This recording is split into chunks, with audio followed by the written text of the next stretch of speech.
দেশব্যাপী বাড়ছে ডেঙ্গু রোগীর সংখ্যা। প্রতিদিনই হাসপাতালে ভর্তি হচ্ছে নতুন রোগী, আর যোগ হচ্ছে মৃত্যুর তালিকায়ও। চলতি বছর ডেঙ্গু আক্রান্তের সংখ্যা ছাড়িয়েছে 12,000 আর মৃত্যু হয়েছে 40 জনের।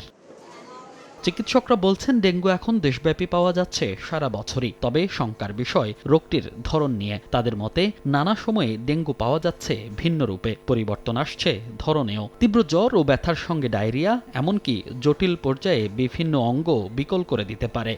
ডেঙ্গু এক্সপান্ডেড সিনড্রোম মানে ডেঙ্গুর সাথে বিভিন্ন অর্গান বা অঙ্গকে ইনভলভ করছে, যেমন হেপাটিক ফেইলিউর, অনেক সময় কিডনি ফেইলিউর, অনেক সময় দেখা যায় brain involvement, heart involvement. So dengue কিন্তু প্রতিনিয়ত তার সিমটমসে বদলাচ্ছে এবং বিভিন্ন সময় বিভিন্ন রূপে আমরা পাচ্ছি।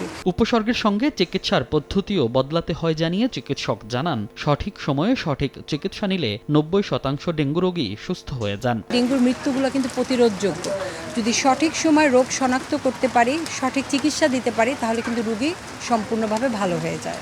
এদিকে এক এক বছর এক এক ধরনের উপসর্গ হওয়ায় কমিটি গঠন করে ডেঙ্গু ব্যবস্থাপনা গাইডলাইন পরিবর্তন ও প্রান্তিক পর্যায়ে প্রশিক্ষণের ব্যবস্থা করার পরামর্শ জনস্বাস্থ্য বিশেষজ্ঞের।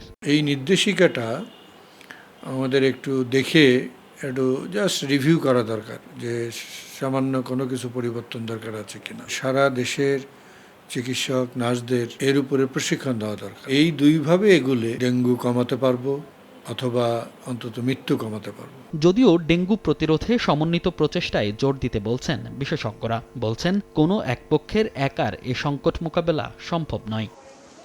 মনির হোসাইন, সময় সংবাদ, ঢাকা।